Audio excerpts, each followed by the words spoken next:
자, 반갑습니다. 신경진입니다. 자, 우리가 지난 27장에서 AWT 관련돼서 GUI의 기초 해서 각종 컨테이너, 컴포넌트, 그리고 마지막에는 우리가 메뉴 관련된 컴포넌트들에 대해서 살펴보고 실습도 같이 해 보았습니다. 그죠? 자, 이번 28장에서는 이제 실질적으로 이제 레이아웃 매니저가 어떤 것들이 있는지, 그리고 이벤트 핸들링을 어떻게 하는지, 그리고 등등에 대해서 우리가 쭉 살펴볼 건데요. 그리고 AWT에도 그래픽을 그려주는 스레드가 존재하거든요. 그러한 것들에 대해서 조금 살펴보고 이제 이 장을 마무리할까 합니다.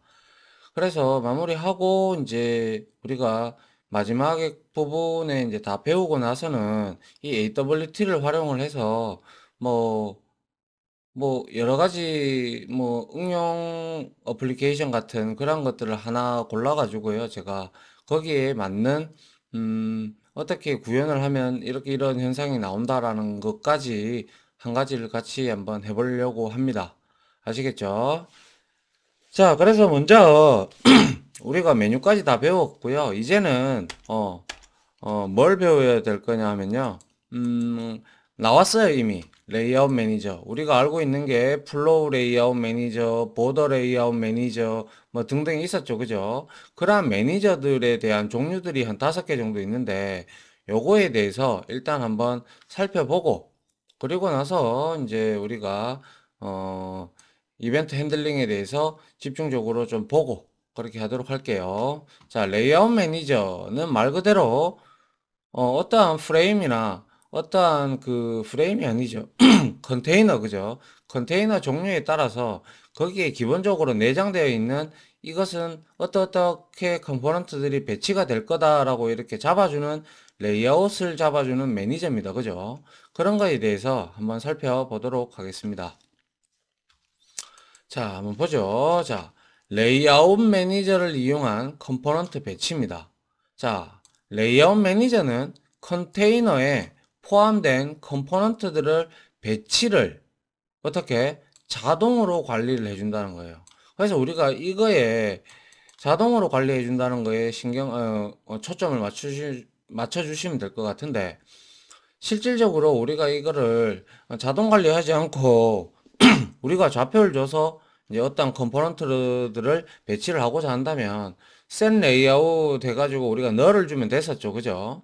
그런 것처럼 그렇게 널을 주지 않고 이 매니저를 이용하면 편리한 경우도 많습니다. 그렇기 때문에 이 매니저가 존재하겠죠. 그죠? 자, 그래서 레이아웃 매니저를 사용을 하면 컨테이너의 크기가 변경되었을 때 새로운 컴포넌트가 추가될 때 그죠? 변경되거나 새로운 컴포넌트가 추가될 때 컴포넌트를 재배치하는 코드를 우리가 굳이 예를 들어서 좌표값을 줘서 이렇게 했다면 그걸 우리가 리사이저블을 해서 사용자로부터 변경을 하지 못하게끔 만들지 않는 이상은 만약에 변경이 됐다면 걔는 어차피 그 좌표값에 계속 위치가 돼 있을 거예요. 그죠? 그렇다면 레이아웃이 어떻게 보면 좀 우리가 원하는 레이아웃이 되지 않을 경우가 있겠죠. 그래서 이 레이아웃 매니저를 이용을 하게 되면 윈도우 크기가 커진다거나 이렇게 작아진다거나 해도 자동으로 이 레이아웃 매니저가 잡아주기 때문에 그 좌표 값에는 크게 신경을 쓰지 않아도 된다라는 그 뜻을 지금 말을 하고 있어요. 자, 그래서 AWT에는 아래와 같이 5개의 레이아웃 매니저를 제공을 한다라고 했는데, 자, 보더 레이아웃 바로 요거죠. 우리 한번 해봤는데, 자, North, West, East, Center, South. 근데 이렇게 지금 동서남북하고 센터 이렇게 나와 있는데, 이게 이제 FX로 넘어가게 되면 North, South 이걸 쓰지 않고요. Top, Bottom, Right, Left, Center 이런 식으로 잡혀져 있거든요. 여튼 근데 비슷한 개념이니까 이게 바로 보더 레이아웃이에요. 이거 같은 경우는 우리가 채팅창을 만들 때나 할 때도 우리가 충분히 이해할 수가 있어요. 그래서 기본적으로 이러한 값들을 지정을 하지 않으면 센터에 모든 것이 배치가 된다. 라고 여러분들 하고 그때 우리 버튼 기억나시죠? 그 중간에 딱 위치를 하고 있다라는 거예요. 그게 바로 보더 레이아웃이다. 그 다음에 이제 플로우 레이아웃은 아시다시피 물결 흘러가듯이 이거를 줄였다, 늘렸다 하면 얘가 이렇게 배치가 되는 거였죠. 맞습니까? 아, 그리고 우리 그리드 레이아웃도 했죠. 그리고 칼라 클래스 할 때 하면서. 그래서 이거는 표와 같은 형태로 이렇게 만들어 주는 거죠. 그리고 카드 레이아웃은 우리가 FX에는 스택 페인하고 좀 비슷한 개념인데 이것은 여러분들 보셨을 거예요. 뭐 예를 들어서 이 왔다 갔다 하는 거 있죠. 그죠? previous, next, 그리고 뭐 first, last 이런 등등이 있는데 그런 메서드를 이용을 해서 여러분들이 뭐 다음 중 뭐 이것은 무엇입니까? 퀴즈라든지 뭐 아니면 앨범이라든지 이런 것들을 여러분들이 만들 때 딱딱 클릭을 하면 삭삭삭삭 이렇게 화면이 지나가는 그러한 형태로 되어 있는 거예요. 알겠죠? 그래서 컨테이너별 기본 레이아웃 매니저를 보게 되면 플로우 레이아웃을 가지고 있는 건 앞서 아시다시피 패널이었어요. 애플리스는 지금 사용 안 하니까 놔두고요. 패널은 종속적인 컨테이너고 패널 안에 또 다른 컴포넌트를 얼마든지 배치할 수가 있었죠. 그죠? 그러한 것들이었고요. 보더 레이아웃은 윈도우, 다이얼로그, 프레임 이런 것들이 있었어요. 맞죠? 그리고 그리드 백 레이아웃은 잘 쓰지 않습니다. 알겠죠? 한 요 네 가지를 많이 쓰니까요. 잘 알아두시면 될 것 같아요. 이게 그대로 어디 FX에도 옮겨갔다라는 걸 여러분들이 알고 계시면 좋겠어요. 그리고 분명한 거는 하나의 컨테이너는 하나의 레이아웃 매니저를 가질 수가 있다. 뭐 짬뽕으로 돼 있다. 두 개를 가지고 있다. 어느 걸 기준으로 맞춰서 레이아웃을 잡아야 될지 모호함이 발생이 되죠. 그죠? 그렇기 때문에 하나의 컨테이너는 오로지 only one 하나의 레이아웃 매니저를 가질 수 있다라는 걸 여러분들이 좀 기억을 해 두시면 좋겠습니다. 알겠죠? 그래서 레이아웃 매니저는 컨테이너에 포함된 컴포넌트 배치를 자동 관리를 해준다라는 그러한 게 바로 레이아웃 매니저가 되겠습니다. 됐죠? 예. 이제 한번 집중적으로 한번 보도록 하죠. 보더 레이아웃은 이미 말씀드린 바와 같이 모두 5개의 영역으로 나누고 각 영역에 하나의 컴포넌트만 넣을 수 있다 이렇게 되어 있는데요. 자, 하나의 컴포넌트만 넣는데 만약에 여러분들이 여기에서 뭐 어떤 버튼만 딱 넣을 필요 넣었다면 여기에서 예를 들어서 여기에 사우스에서 여러분들이 두 개의 버튼을 넣고 싶어. 그럼 여기다가 여러분들 패널 넣으면 돼요. 패널. 그죠? 패널 넣어가지고 여기다가 버튼하고 뭐죠? 버튼 두 개 해서 확인, 취소 이런 식으로 넣어서 그러라고 패널이 있는 거예요. 알겠죠? 자, 그래서 보더 레이아웃은 뭐 인트 H갭, V갭이 있는데 이 갭은 이것들의 이제 떨어진 이 갭들, 요거 지금 딱딱딱딱 붙어 있잖아요. 요거를 약간의 갭을 텀을 주는 거예요. 알겠죠? 그래서 이렇게 각 영역 사이에 보더 레이아웃을 생성을 하는데 H갭은 수평 갭, 그죠? 수평 갭을 주는 거고 V갭은 버티컬 갭이라고 해서 얘는 이제 위아래 수직 갭을 이렇게 주는 겁니다. 그럼 나중에 우리 실습을 통해서 확인해 보면 되고요. 그리고 add 해서 자, 뭐 여기에 보면 string name이 있고요. 컴포넌트가 있는데 자, 여기에서 name에는 우리가 north에 넣을 거냐, south에 넣을 거냐, east에 넣을 거냐 등등을 선택을 하면 되고요.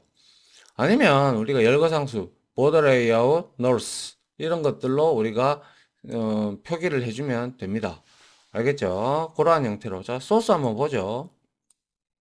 소스를 보니까, 자, 프레임 하나 만들어서, 자, 그 다음에 셋 사이즈 200 잡았고요. 그리고 레이아웃 매니저는, 프레임은 기본적으로 보더 레이아웃인데, 여기에 굳이 이렇게 넣을 필요는 없었네요. 그죠? 자, 여튼, 이런 형태로 넣고, 자, 버튼을 이렇게 생성을 하는데, 자, 여기에 버튼의 생성자에 보니까, North, South, East 해서 여기에 버튼에 이러한 글자 값들을 새겨 넣었어요. 그죠? 맞죠? 그래서 getText에서 얻어내면 이런 north 이런 값이 얻어지겠죠. 그 다음에 프레임에 이제 5개의 영역에다가 버튼을 하나씩 추가를 하는데요.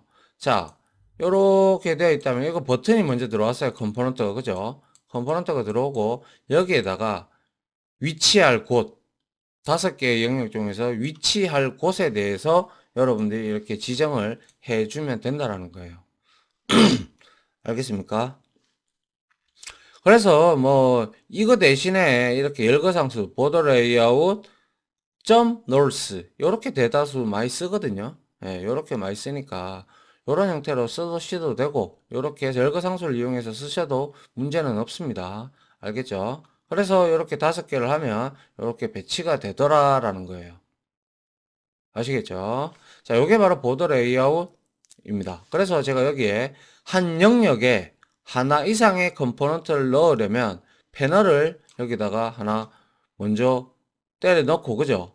때려 넣고, 그 다음에 그 패널에다가 우리가 버튼이나 뭐 여러 가지 버튼이나 뭐 여러분들이 나타내 주고 싶은 각종 컴포넌트들을 추가해 주면 됩니다.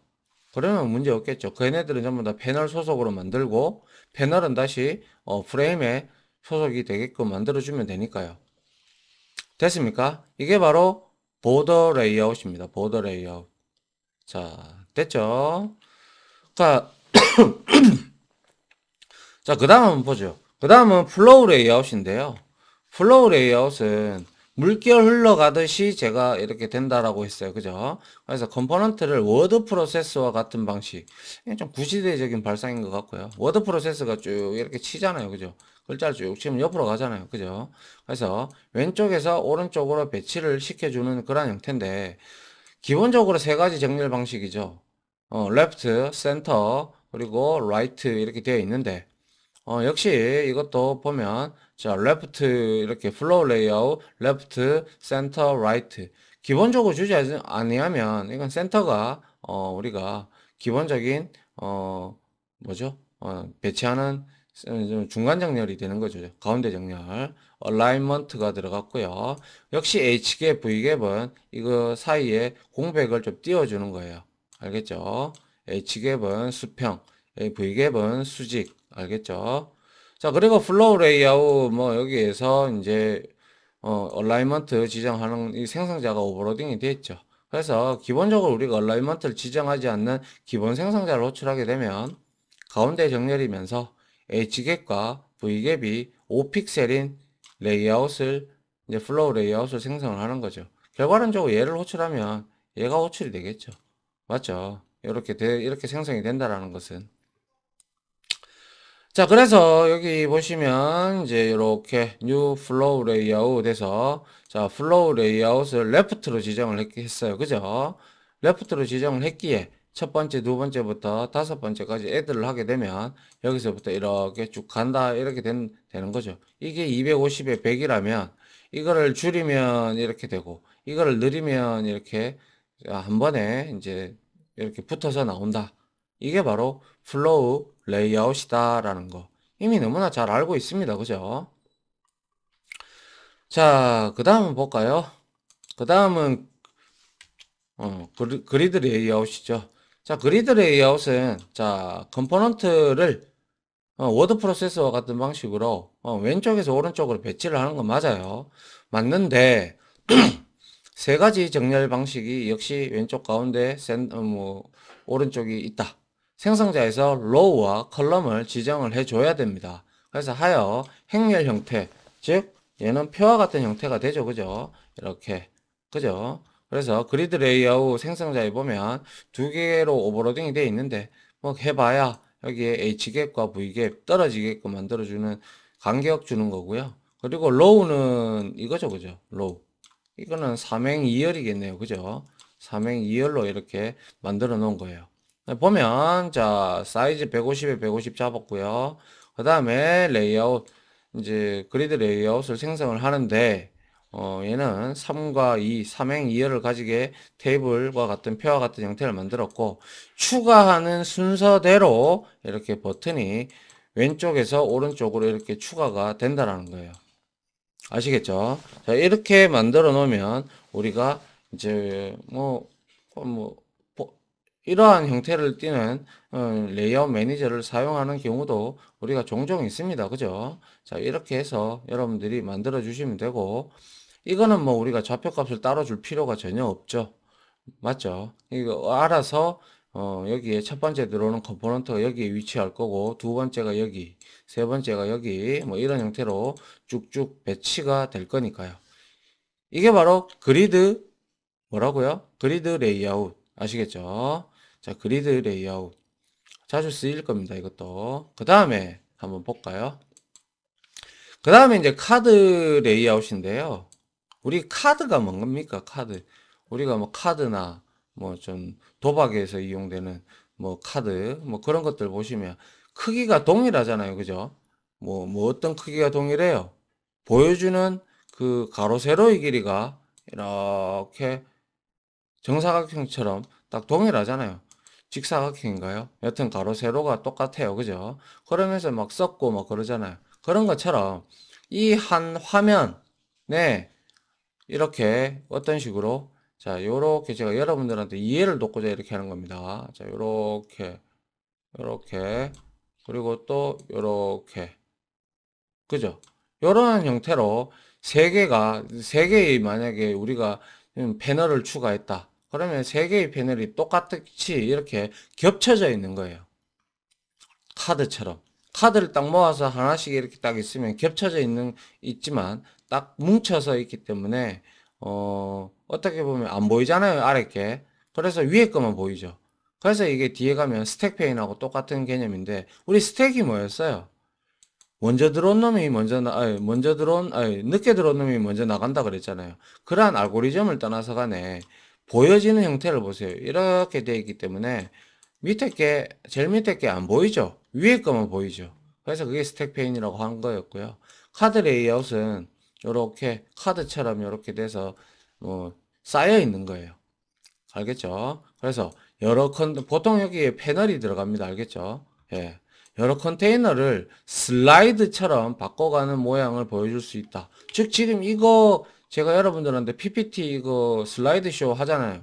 그래서 이거 누르면 이렇게 바뀌잖아요. 그죠? 이렇게 바뀌는 것처럼 이렇게 이런 형태를 나타내는 게 바로 카드 레이아웃이라고 보시면 됩니다. 그래서 앨범이나 퀴즈 또는 설치 프로그램에서 우리가 주로 사용되는 형태를 볼 수가 있죠.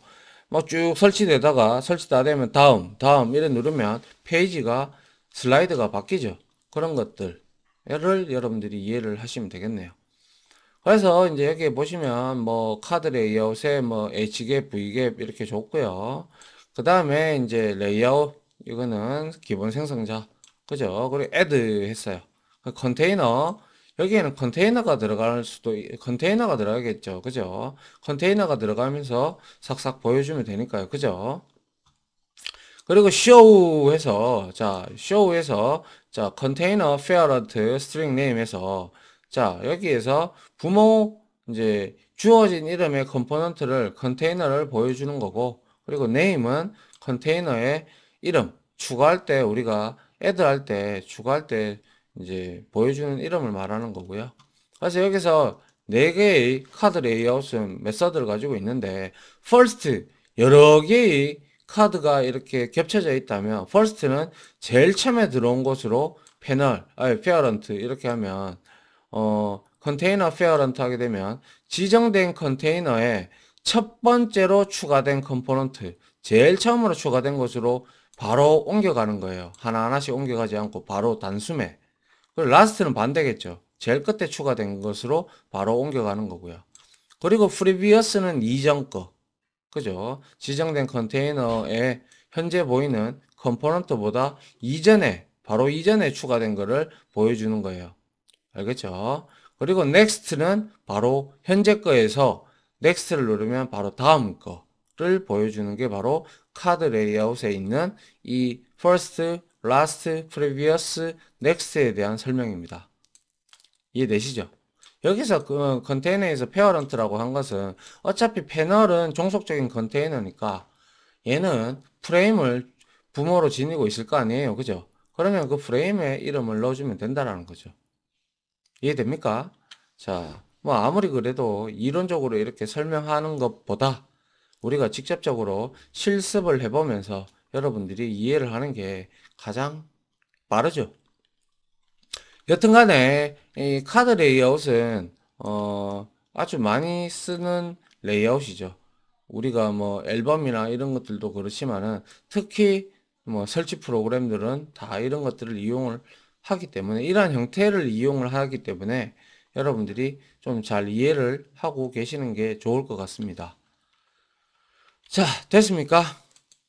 그래서 이제 카드 레이아웃의 예제가 있는데요. 한번 볼까요? 자, 이렇게 프레임을 하나 만들어 놓고, 자, 카드 레이아웃을 이렇게 만들었어요.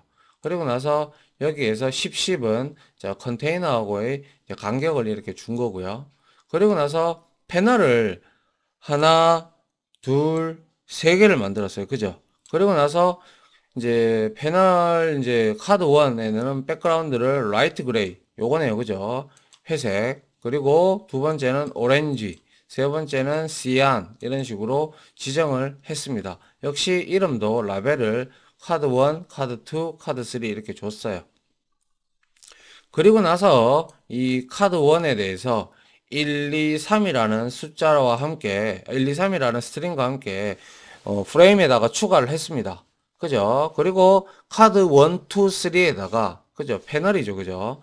패널에다가 자, add 마우스 리스너 자, 감시자를 하나 줬어요. 각각. 그죠? 그리고 나서 이벤트 핸들러를 우리가 익명 구현 객체로 만들지 않고 이 아마 마우스 리스너를 구현을 한 놈일 거예요. 그죠? 그래서 마우스 핸들러를 이렇게 익명 구현 객체로 만들지 않고 만들어 놓은 놈을 땡겨 왔어요. 구현 객체를. 여기 가보죠. 그래서 자, 이렇게 가보니까 핸들러 이렇게 만들어 놨어요. 그리고 익스텐즈에서 마우스 어댑터 했어요. 자, 그러면 어댑터 클래스 마우스 어댑터를 했기 때문에 얘를 한번 보죠. 보니까 자, get modifiers 했어요. 그러면 이 점 버튼 3라고 돼 있어요. 버튼 3는 우클릭입니다. 그죠? 우클릭이 되었을 때 카드 previous F 했어요. 그럼 이거는 우클릭을 하게 되면 다음 장이 보여진다는 거죠. 이전 장이 보여진다는 거죠. previous니까 이전 패널을 보여주는 거죠. 그러면 기본적으로 세팅이 되어 있는 게 보니까 자, 여기 보시면 카드 쇼에서 프레임의 첫 번째 얘 카드 1이 먼저 보일 거잖아요. 그죠? 우리 화면에 딱 뭡니까? 이걸 실행을 했을 때 이 카드 1 회색 색깔이 제일 먼저 보여요. 그런데 내가 여기서 우클릭을 했어. 오른쪽 마우스를 눌렀어. 그러면 이 여기에 패널에 지금 우리가 이벤트 처리를 했기 때문에 우클릭을 했기 때문에 얘는 프리비어스 얘 카드 3을 보이는 거예요. 알겠죠? 그리고 자, 아니라면 왼쪽 버튼을 누르거나 마우스의 왼쪽이나 혹은 휠 버튼을 눌렀을 때는 자, 넥스트 해서 카드가 두 번째 거 얘를 보여주게 됩니다. 맞죠? 이게 바로 패널을 3개를 추가해서 카드 레이아웃을 이용을 한 거죠. 결과론적으로 이렇게 보이지만 이게 이제 다 밑으로 이렇게 겹쳐져서 들어가 있다라는 거죠. 이해됩니까? 이거는 그냥 이렇게 풀어 놓은 거고요. 그래서 하나 할 때마다 캡처 떠서 이렇게 만들어 놓은 형태고. 됐습니까? 요게 바로 카드 레이아웃을 이용을 해서 만들어 놓은 어떻게 보면 뭐 간단한 예제라고 여러분들이 이해를 하시면 될 것 같네요. 됐습니까? 예, 요게 바로 카드 레이아웃이다. 이렇게 생각을 해 주시면 될 것 같아요. 자, 여기까지 일단 이론적 강의를 마치고요. 첫 번째. 그리고 마치고 카드 레이아웃에 대한, 카드 레이아웃이 아니죠. 우리가 봤던 레이아웃에 대해서 실습을 좀 하고, 이제 이벤트 핸들링으로 이제 한번 집중적으로 한번 보도록 하고요. 자, 일단 이번 강의는 여기까지 하도록 하겠습니다. 자, 지금까지 강의 들어주신다고 고생하셨고요. 이렇게 레이아웃 매니저들을 정리를 좀 해두시고, 그리고 같이 실습에 이제 실습을 하시면 좀 더 이해가 빠르지 않겠나 그렇게 생각을 합니다. 됐죠? 자, 아무튼 지금까지 고생하셨습니다. 자, 다음 강의로 찾아뵙도록 하겠습니다. 수고하셨습니다.